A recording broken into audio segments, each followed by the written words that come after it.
The morning when everything changed started like any other Tuesday in Geneva. Dr. Sarah Chen was reviewing satellite data when her screens went white. Not broken white, not static white, but a clean, purposeful white that somehow felt intelligent. Then they spoke. The voice came from everywhere at once, not through speakers or radios, but directly into the minds of every human on Earth simultaneously. It was calm, measured, and spoke in whatever language each person understood best. "People of Earth," the voice said, "we are the Galactic Council. We come in peace." Sarah dropped her coffee mug. Around the world, 7 billion people stopped what they were doing. Traffic stopped. Conversations ended mid-sentence. Even crying babies fell silent. Above every major city, ships appeared. They were beautiful in a way that made human technology look like cave paintings. Silver and flowing, they seemed to bend light around themselves. They were massive yet graceful, clearly advanced beyond anything humanity had ever imagined. "For too long your species has struggled alone," the voice continued. "Wars, disease, hunger, environmental destruction. We have watched with sadness as you have fought against problems that we solved long ago. Today that isolation ends. Today we offer you a place among the stars."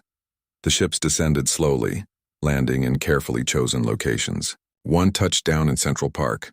Another landed on the lawn of the United Nations building.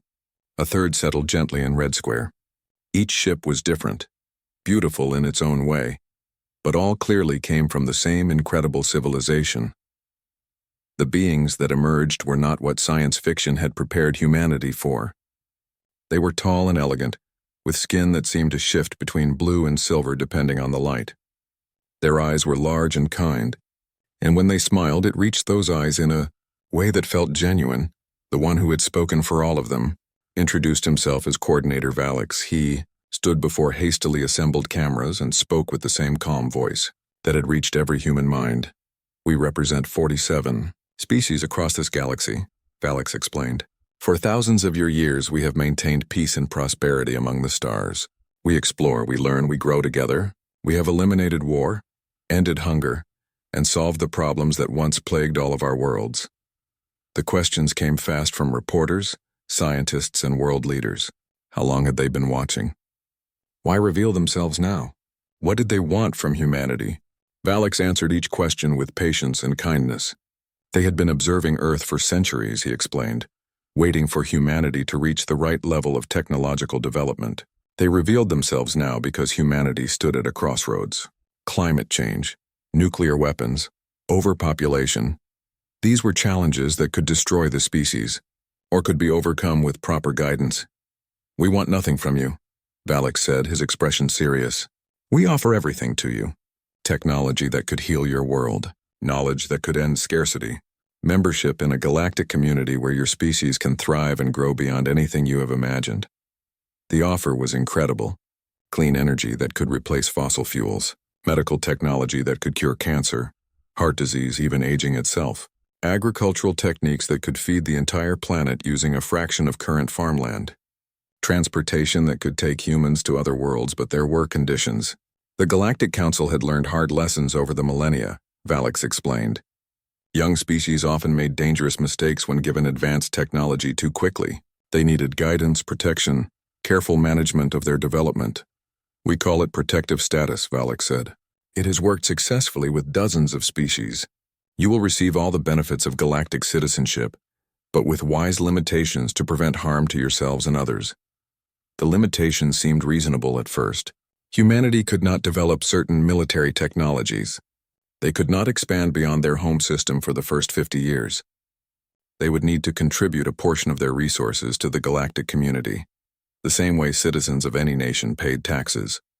World leaders met in emergency sessions. Scientists studied the alien technology they were shown.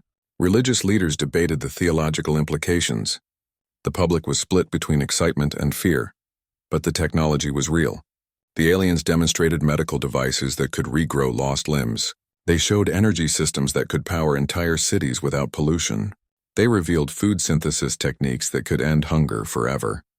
Dr. Chen was part of the scientific committee studying the alien offerings.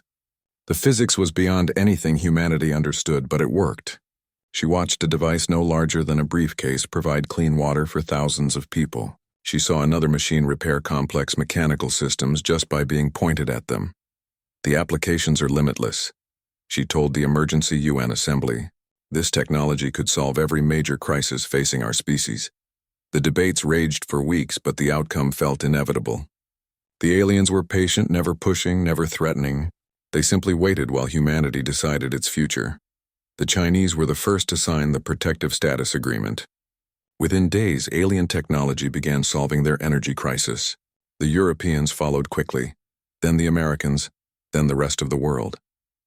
The signing ceremony was held at the United Nations. Every head of state was present, either in person or by video link. Coordinator Valek stood beside the Secretary General as humanity officially joined the galactic community. Today begins a new age for your species, Valek announced. Today, humanity takes its first steps toward a future brighter than you have ever imagined. The celebration was worldwide. Cities threw parades. Scientists wept with joy at the knowledge being shared with them. Parents looked at their children and saw futures full of possibility. Dr. Chen was among those celebrating, but part of her remained uneasy. The aliens were generous, kind, and clearly more advanced than humanity could ever hope to become on its own. The technology they offered could indeed solve every major problem facing the planet. So why did something feel wrong? It was small things. The way Valek's aide had smiled when discussing resource contributions. The careful wording of certain clauses in the agreement. The fact that humanity was not allowed to study certain aspects of the alien technology. Probably nothing, she told herself. These beings were clearly more advanced, more wise, more experienced than any human. If they said certain knowledge was too dangerous for humanity to possess, they were probably right. After all, what did humanity know about managing galactic civilizations? They could barely manage their own planet. The first year under protective status was everything the aliens had promised. Cancer became a treatable condition. Clean energy replaced fossil fuels across the planet. Crops yields increased dramatically while using fewer resources. The climate began to stabilize. Humanity thrived under alien guidance. But they also became dependent on it. Human scientific research slowed as alien solutions proved so much more effective than anything human minds could develop. Military research stopped entirely, deemed unnecessary in a galaxy protected by the Council. Dr. Chen sometimes wondered what humanity might have accomplished on their own, given enough time. But those thoughts felt selfish when she watched former deserts bloom with alien agricultural techniques, or saw children playing in cities with perfectly clean air. The aliens had saved humanity from itself. That was what mattered, wasn't it? Captain Marcus Rodriguez had always pushed boundaries. As a child, he had climbed trees too tall for safety. As a young pilot, he had flown closer to storm systems than regulations allowed. Now, as commander of the deep space exploration vessel Horizon's Edge, he was doing what he did best, going where he probably should not go. The ship hung in space at the very edge of humanity's permitted zone. According to the Galactic Council's Protective Status Agreement, this was as far from Earth as any human vessel was allowed to travel. Beyond this invisible line lay the greater galaxy, still forbidden to humanity for their own protection. "Captain," called Lieutenant Sarah Park from the navigation station, "we're getting some unusual readings from that system ahead." Rodriguez looked at the star chart. The system she indicated was definitely outside the permitted zone, but only barely. The reading showed what appeared to be artificial structures around one of the planets. "Council space?" Rodriguez asked. "According to our charts, it should be empty," Park replied. "But the energy signatures suggest a major civilization was there recently." Rodriguez made a decision that would change everything. "Plot a course. Keep us just inside the permitted zone, but get us close enough for a detailed scan." The Horizon's Edge crept forward, its sensors reaching across the boundary line into forbidden space. What they found made no sense according to everything humanity had been told about the galaxy. The planet ahead showed clear signs of a dead civilization. Cities lay in ruins, orbital stations drifted empty and dark. But these were not ancient ruins. The technology signatures were wrong for that. This destruction was recent, maybe within the last few decades. "Captain," Park's voice was tight with concern, "I'm reading massive graveyards around this system. Ships, thousands of them, all relatively new construction." "Unknown design?" Rodriguez asked. "No, sir. That's the problem. The basic design principles match several council member species, but they're all dead. Rodriguez felt ice form in his stomach. The Galactic Council had told humanity that war was a thing of the past in galactic civilization. Peace had reigned for thousands of years, yet here was evidence of a massive space battle that could only have happened recently. "Take us closer," he ordered, "but keep the engines ready for emergency jump." They found the first wreck an hour later. It was a massive ship, easily the size of a council vessel, but built with technology humanity did not recognize. The hull had been torn apart by weapons that had melted through metal like butter. "I'm reading bodies," reported Dr. Kim from the science station. "Definitely alien, but not any species we've met through the council." "How long?" Rodriguez asked. "Based on the decay rate in vacuum and the radiation signatures, I'd estimate this battle happened maybe 15 years ago, 20 at the most." 15 years ago, the council had been telling humanity that the galaxy was at peace. That war was something barbaric species had outgrown long ago. Yet here was proof of a recent conflict that had destroyed an entire civilization. "Sir," Park called out, "I'm detecting data cores in some of the larger wrecks. Still powered, still containing information." Rodriguez knew he was already far beyond what the council would approve of, but the scientist in him, the explorer in him, would not let him turn back now. "Retrieve what you can," he ordered, "but be careful. If the council finds out about this." The data cores contained records in languages humanity had never seen. But the ship's computers, enhanced with council translation technology, began to decode them piece by piece. What they revealed was terrifying. The destroyed civilization called themselves the Karani. According to their records, they had been contacted by the Galactic Council 53 years ago. The offer had been exactly the same as what humanity had received: peace, prosperity, and protection in exchange for limited sovereignty and resource contributions. The Karani had accepted gladly. Their world had been struggling with overpopulation and resource depletion. The Council's technology had solved those problems completely. For 30 years, the Karani had thrived under Council protection. Their population had grown. Their technology had advanced, guided carefully by Council wisdom. They had become a productive member of galactic civilization. Then something had changed. The records showed increasing demands from the Council. More resources needed for galactic defense. More restrictions on Karani research and development. Suggestions that Karani population growth be controlled for the good of the galaxy. The Karani had begun to question these demands. They had started researching on their own, looking into the history of other Council species. What they found had led to rebellion. "My God," whispered Dr. Kim as she read the translated records. "They discovered that the Council systematically drains member species, uses them up, and then disposes of them when they're no longer useful." The final Karani records told a story of desperate resistance. They had tried to warn other species, tried to build an alliance against Council control. The Council's response had been swift and final. "Complete pacification," Rodriguez read from the last entry. That's what they called it. They didn't just defeat the Karani. They wiped them out entirely. The crew of the Horizon's Edge spent 3 days gathering evidence. They found records of 12 other species that had met similar fates over the past 2 centuries. Each had followed the same pattern: contact, protection, dependency, resistance, destruction. "Captain," Park said quietly, "according to these records, humanity is following the exact same timeline. We're currently in year 7 of Council protection. Every one of these other species lasted between 20 and 40 years before they were eliminated." Rodriguez stared at the data, trying to process what it meant. The benevolent council that had saved humanity was actually a parasitic empire that consumed younger civilizations. Earth was not being protected and guided. It was being fattened for eventual harvest. "We have to get this information back to Earth," he said. "Sir," Park warned, "the moment we jump back into permitted space, the Council monitoring stations will detect our presence. They'll know we've been outside the zone. Then we better move fast," Rodriguez replied. "Plot a course for the fastest route home. Maximum burn." The Horizon's Edge began its race back to Earth, carrying evidence that would shatter everything humanity believed about their place in the galaxy. But as they jumped back into permitted space, Council sensors immediately detected their presence. By the time they reached Earth's outer system, 3 Council ships were already waiting for them.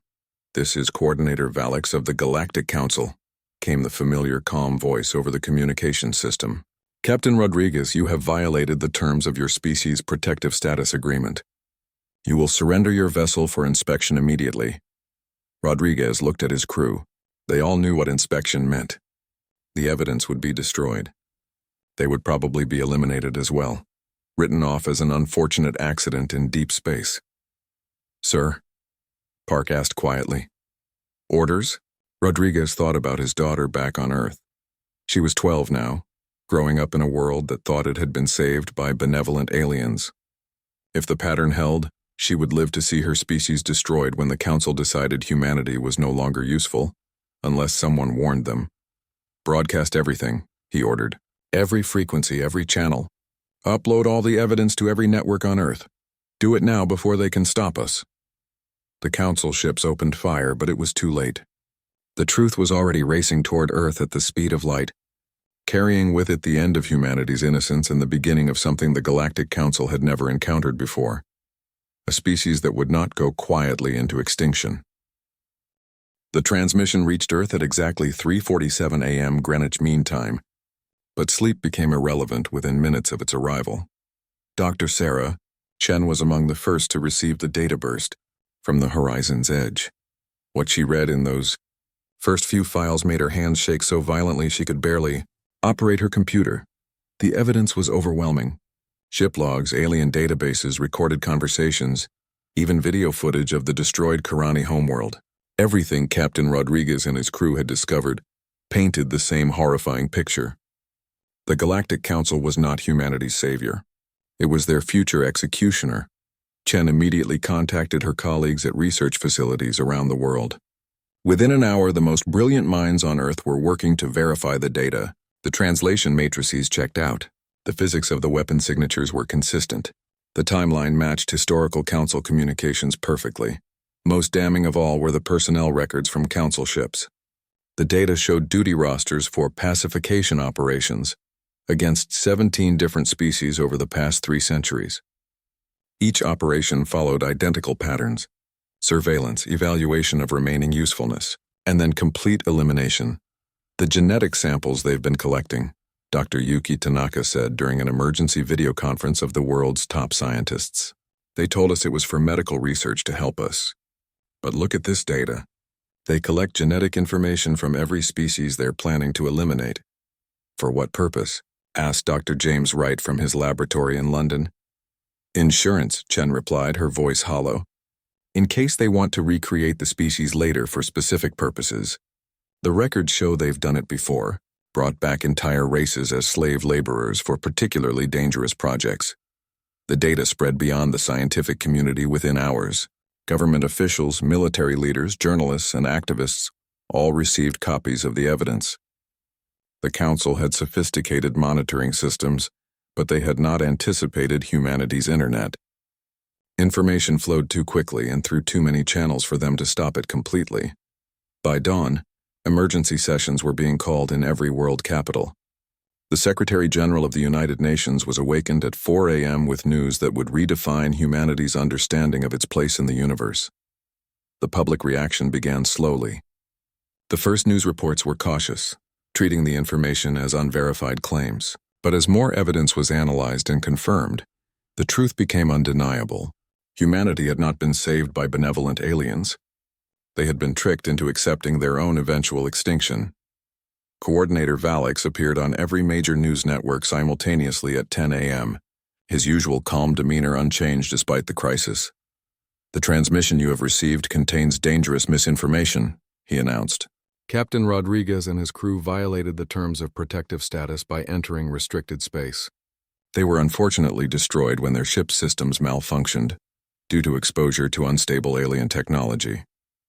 But the lie came too late. Too many people had already seen the evidence. Too many scientists had already verified the data. Valix's calm explanation only confirmed what the records had shown. The Council considered humans too primitive to handle the truth. The area Captain Rodriguez explored was quarantined for good reason. Valix continued. "It contains the remains of a species that destroyed itself through reckless experimentation with forces beyond their understanding. We hope to spare humanity from seeing such tragedy. But Captain Rodriguez's unauthorized mission has forced us to reveal these painful truths. Dr. Chen watched the broadcast with a mixture of rage and disgust. Even now, faced with irrefutable evidence of their deception, the Council continued to lie. Worse, they were blaming humanity for discovering the truth. The global reaction was swift and overwhelming. Protests erupted in every major city. Crowds surrounded council facilities demanding answers. Government leaders who had enthusiastically signed the protective status agreements now faced populations that felt betrayed and manipulated. In Beijing, a crowd of 10,000 surrounded the council embassy. In New York, protesters shut down traffic for blocks around the United Nations building. In London, Parliament was recalled for an emergency session to debate withdrawing from all council agreements, but the most significant reaction came from an unexpected source. General Patricia Hayes had commanded the United States Space Command before the Council's arrival had made military space operations unnecessary. She had never fully trusted the aliens. Despite their obvious technological superiority, when the evidence from the horizon's edge reached her through back channels, she immediately activated protocols that officially did not exist. For 7 years, while humanity basked in the benefits of Council technology, a small group of military leaders had quietly prepared for the possibility that their saviors might not be what they seemed. Hidden facilities had continued weapons research. Secret manufacturing plants had stockpiled materials. Covert communication networks had been established beyond Council monitoring. The program was called Project Defiance, and it had been ready for this day since the moment the first Council ship had landed. All stations, this is General Hayes. She broadcast on frequencies the Council thought humanity no longer used. Operation Phoenix is now active. Repeat, Operation Phoenix is active. Across the globe, hidden bunkers opened. Disguised research facilities activated. Secret weapons caches were distributed to trusted personnel. Humanity began to prepare for war. The Council's response was predictable. Within hours of the first protests, Valix announced that the protective status agreement was being modified for humanity's own safety. Recent events have shown that certain human elements are not ready for the responsibilities of galactic citizenship, he declared. For the protection of all species in this sector, emergency restrictions are now in effect. Council ships appeared over every major city.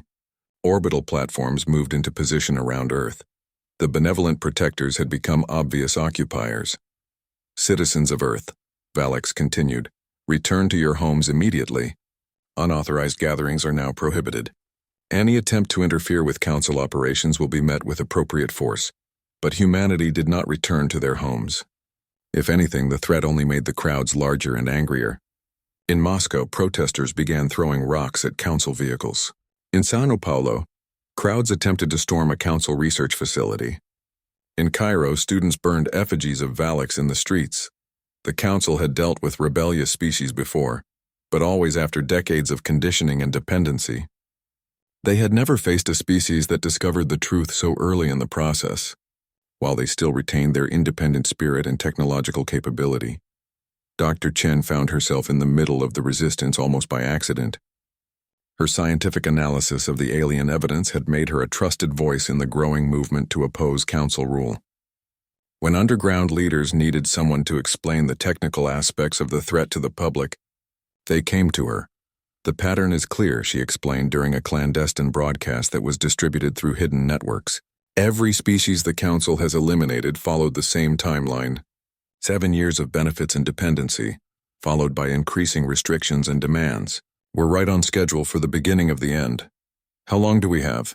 Asked the interviewer, a journalist who was broadcasting from a hidden location to avoid Council detection. Based on the records from other species, anywhere from 13 to 33 years before they decide we're no longer useful, Chen replied. But that timeline assumes we continue to cooperate. Now that we know the truth, they may accelerate their plans.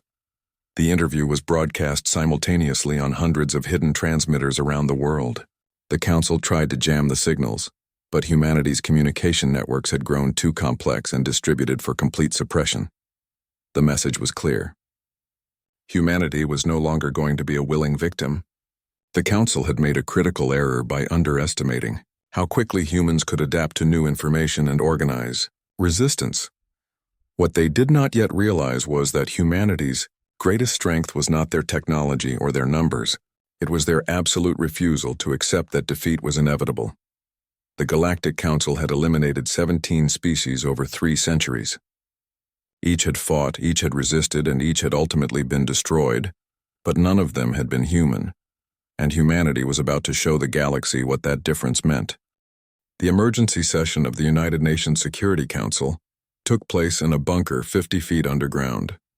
Above them, council ships patrolled the skies of New York, their presence a constant reminder that humanity was no longer free. But in the depths of the earth, representatives of every nation gathered to decide their species' fate. Ambassador Elena Vasquez of Colombia stood to address the assembly. 3 days earlier, she had been humanity's liaison to the Galactic Council. Now she was about to become something the galaxy had never seen before, the voice of a species that refused to die quietly. "Fellow representatives," she began, her voice steady, despite the enormity of the moment.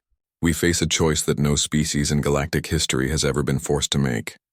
We can accept our designated role as the Council's next victim, or we can do something unprecedented."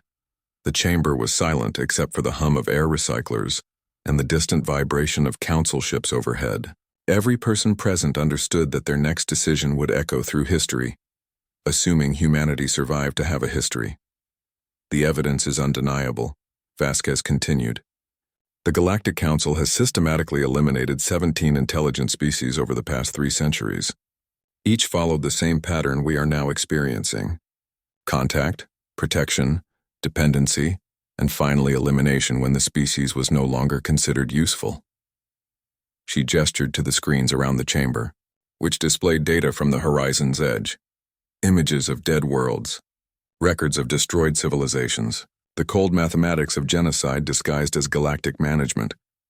"But there is something the Council has never encountered before," Vasquez said, and now her voice carried a note of steel that had not been there before. "They have never tried to eliminate humanity." The Chinese representative leaned forward. "Ambassador, with respect, our military capabilities are nothing compared to Council technology. They have weapons that can destroy planets. Their ships move faster than anything we can build. How can we possibly resist?" "The same way David defeated Goliath," replied General Hayes, who had been invited to brief the assembly on Project Defiance. "Not through superior strength, but through superior strategy and an absolute refusal to surrender." Hayes activated a holographic display that showed the hidden installations Project Defiance had been building for 7 years. The numbers were staggering. 300 underground facilities on 6 continents, weapon stockpiles hidden in locations the Council had never monitored, manufacturing capabilities disguised as civilian infrastructure. "While the Council believed they were managing our development," Hayes explained, "we were actually preparing for this exact scenario. Every piece of technology they shared with us has been reverse engineered. Every limitation they placed on us has been circumvented. Every moment of their supposed protection has been used to prepare for war." The Russian representative shook his head. "General, you're talking about fighting a galactic empire that has existed for millennia. Even with 7 years of preparation, how can we hope to win?" "Because they've never fought humans before," Hayes replied simply. "Every species they've eliminated has been civilized, rational, willing to negotiate and compromise. They've never encountered a species that will burn down the galaxy before accepting extinction." Vasquez nodded. "The Council's strategy depends on their victims acting logically. They offer a choice: submit to gradual elimination or face immediate destruction. Every species they've conquered has chosen gradual elimination, hoping to find a third option that doesn't exist." "And what's our choice?" asked the Brazilian representative. "We don't choose," Vasquez said. "We reject their entire framework. We don't accept that we have to die at all." The debate that followed lasted 18 hours. Representatives argued about morality, about practicality, about the odds of survival. Some advocated attempting to negotiate with the Council. Others suggested trying to flee to distant star systems beyond Council reach. But as the hours passed, a consensus emerged around a simple principle: humanity would not go quietly into extinction. The final vote was unanimous. "Very well," Vasquez said as the session concluded. "We are agreed." When the Council comes to demand our surrender, humanity's response will be delivered in the simplest possible terms. 3 days later, Coordinator Valak stood in the same United Nations chamber where humanity had first celebrated joining galactic civilization. But now the chamber was heavily guarded by Council security forces, and Valak's message was very different. "People of Earth," he began, his usual calm tone carrying an undertone of threat. "Recent events have shown that your species is not ready for the responsibilities of galactic citizenship. Your violent reactions to necessary protective measures demonstrate why younger species require careful guidance." The representatives sat in silence, their faces carefully neutral. Valak had expected fear, perhaps anger, but this calm attention was somehow more unsettling. "Therefore," Valak continued, "the Galactic Council has decided to implement direct administration of your world. Your governments will be dissolved. Your military forces will be disbanded. Your population will be relocated to facilitate more efficient resource management." Still silence from the human representatives. "This transition will be conducted peacefully, provided you cooperate fully," Valak said. "Resistance will be met with appropriate force. The Council has eliminated species far more advanced than humanity. Do not make this process more difficult than necessary." Valak paused, waiting for the inevitable pleading, the desperate attempts at negotiation that every other species had offered at this moment. Instead, Ambassador Vasquez simply stood and cleared her throat. "Coordinator Valak," she said politely, "the representatives of humanity have considered your proposal." "It is not a proposal," Valak replied coldly. "It is an inevitability." Nevertheless, Vasquez continued with the same polite tone, "We have reached a unanimous decision regarding your demand for our surrender." She walked to the podium, where cameras broadcast her words to hidden bunkers around the world, and to resistance cells that were already activating, according to carefully planned protocols. "Our response," she said clearly, "is no." The single word hung in the air like a physical presence. Valak stared at her, clearly not comprehending what he had just heard. "I beg your pardon?" he said. "No," Vasquez repeated. "We decline your offer. We reject your authority. We deny your right to determine our fate. The answer is no." "You do not understand," Valak said, his calm beginning to crack. "This is not a negotiation. Your species will submit to Council authority, or you will be eliminated. There are no other options." "You're wrong," Vasquez replied. "There is a third option. You can try to eliminate us, and you can discover exactly how expensive that will be." Around the world, hidden transmitters broadcast a single code word: defiance. Underground facilities opened like flowers in spring. Weapons that had been disguised as civilian infrastructure revealed their true purpose. Manufacturing plants that had supposedly been producing Council-approved goods began churning out instruments of war. Most importantly, communication arrays that the Council had never detected began broadcasting to other star systems, to other species that lived under Council protection. For the first time in galactic history, a species was not facing the Council alone.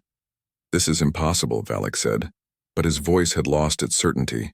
"No species has ever resisted direct administration. The consequences are beyond your comprehension. Then we'll learn as we go," Vasquez replied. "Humans are good at adapting."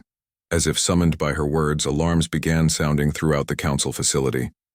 Reports flooded in of attacks on Council installations worldwide. Weapons that should not have existed were destroying Council vehicles. Humans who should have been helpless were fighting back with technology that matched Council capabilities. "You have made a grave error," Valak warned. "The Council has resources you cannot imagine. We will bring fleets that will darken your sky. We will bring weapons that will crack your world." "Then bring them," Vasquez said simply. "We'll be waiting," and in those words, the Galactic Council heard something they had never encountered in 3 centuries of conquest. A species that was not afraid to die fighting rather than live as slaves. The war for humanity's survival was about to begin. The Council fleet that arrived 6 months later was the largest military force ever assembled in galactic history. 3,000 ships from 47 different species, carrying weapons that could destroy entire solar systems. They darkened Earth's sky exactly as Coordinator Valak had promised. Admiral Sarah Chen stood on the bridge of the newly commissioned battleship Defiance. Watching the enemy fleet take position around Earth, the irony was not lost on her that the little girl who had once dropped Her coffee mug at first alien contact was now commanding humanity's defense against those same aliens. Final count. Admiral, reported Captain Martinez from the tactical station. 3,014 enemy vessels, mass drivers, plasma cannons, and at least 12 planet-killer weapons. And our forces? Chen asked. 400 ships of the new Earth Defense Fleet, plus approximately 1,500 automated defense platforms positioned throughout the system. The numbers should have been hopeless. The Council fleet outnumbered humanity's forces more than 7-1, and their technology had been proven effective against 17 previous civilizations. But Chen smiled as she watched the enemy formations. They're deploying exactly as their tactical manuals predict, she observed. Same formations they've used successfully for centuries. They haven't adapted at all. Why should they? Martinez replied. It's always worked before. Because they've never fought humans before, Chen said. They're about to learn why that matters. The Council had made several critical errors in their assessment of humanity. They had assumed that 7 years of dependency had made humans soft and compliant. They had believed that human technology remained inferior to their own. Most importantly, they had failed to understand that humans were not fighting alone. Admiral, called Lieutenant Park from communications, we're receiving signals from the Karani Resistance Fleet. They're in position at Rally Point Alpha, the Vorthak Liberation. Army reports ready at Rally Point Beta, added another technician. The Friezeferian fleet is standing by at Rally Point.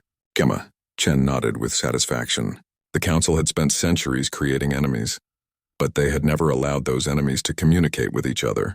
Humanity had changed that. Over the past 6 months, human agents had made contact with resistance movements from 12 different species the Council thought they had eliminated. It turned out that complete pacification was not quite as complete as the Council believed. Scattered survivors from destroyed worlds had been hiding in asteroid fields, dead systems, and the empty spaces between stars for decades or even centuries. They had been waiting for someone to unite them, to give them hope that the Council could be defeated. Humanity had given them that hope. Signal from Coordinator Valix, Park reported. He's demanding immediate surrender. Put him through, Chen ordered. Valix's image appeared on the main screen, but he looked very different from the calm, benevolent figure who had first contacted Earth. His elegant features were drawn with stress, and his large eyes showed something humans had never seen in them before. Uncertainty. Admiral Chen, he began, this is your final opportunity to avoid unnecessary bloodshed. Surrender now, and your species will be allowed to survive as a protected worker caste. Continue this futile resistance, and Earth will share the fate of the Karani homeworld. Coordinator, Chen replied pleasantly, I have a counteroffer for you. The Council does not negotiate with primitive species, Valix said coldly. Then you might want to start learning, Chen said. Because you're not fighting just primitive humanity anymore. You're fighting every species you've ever wronged, and we've had centuries to plan for this moment. She gestured to the tactical display, which suddenly lit up with new contacts. Ships were appearing throughout the system, emerging from hidden positions behind moons, asteroids, and even inside the atmospheres of gas giants.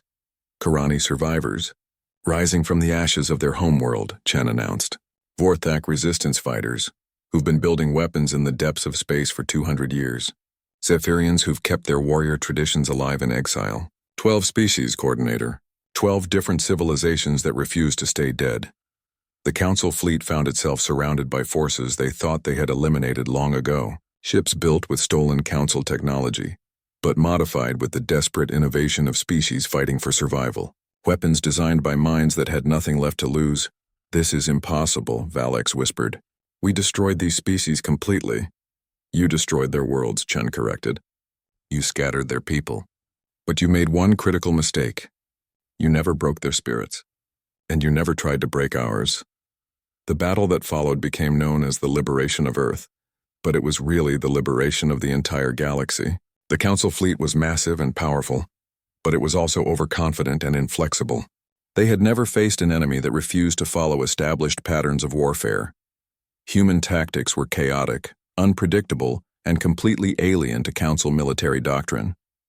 Instead of meeting the enemy in formal battle lines, human ships darted through the Council formations like angry wasps, targeting command vessels and communication arrays.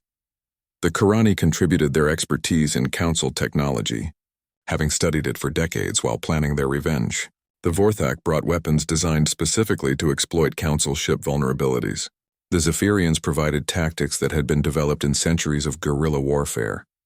But humanity brought something else entirely: the absolute conviction that surrender was not an option.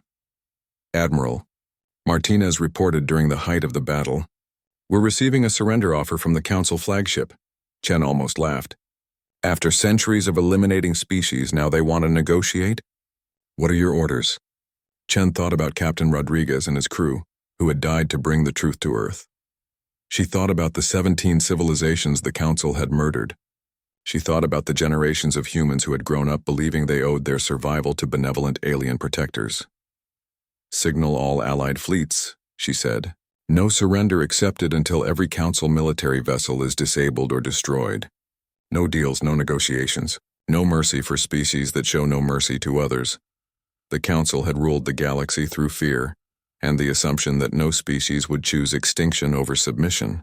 They had never encountered a coalition of species that would rather die fighting than live as slaves. The battle lasted 3 days. When it ended, the once mighty Council fleet was debris floating in space around Earth. Coordinator Valix himself was captured alive, though he seemed unable to comprehend how his forces had been defeated. "It was impossible," he kept repeating during his interrogation. "No primitive species has ever resisted galactic authority. The mathematics of your defeat were absolute. You made one small error in your calculations," Chen told him. "You forgot to account for the human factor. The victory at Earth was just the beginning." Over the following months, the Liberation Fleet moved from system to system, freeing worlds that had lived under Council domination for centuries. Some species had been so thoroughly broken that they initially resisted their own liberation. Others joined the growing alliance immediately. The Council's empire, built over millennia, crumbled in less than a year. Without their military dominance, the ancient species that had ruled the galaxy revealed themselves to be exactly what humanity had suspected: parasites who had stopped evolving because they no longer needed to compete or innovate. Dr. Sarah Chen, now serving as humanity's first galactic ambassador, stood before the newly formed Free Species Alliance. Representatives from 43 liberated worlds filled the Great Hall, each species free to govern itself for the first time in generations. "We gather today not to create a new empire," she announced, "but to ensure that no empire like the Council can ever rise again. Each species must be free to choose its own destiny, make its own mistakes, and find its own path to the stars." The applause that followed came from beings of dozens different species, but it carried a single message: freedom was worth any price. In the end, the Galactic Council had been right about one thing. Humanity's response to their deception had indeed been epic, but not in the way the Council had expected. They had thought humanity would provide one final glorious battle before accepting extinction. Instead, humanity had given the galaxy something it had never known before: hope that the strong could not simply devour the weak forever. And in doing so, they had written their names across the stars as the species that taught the galaxy how to be free.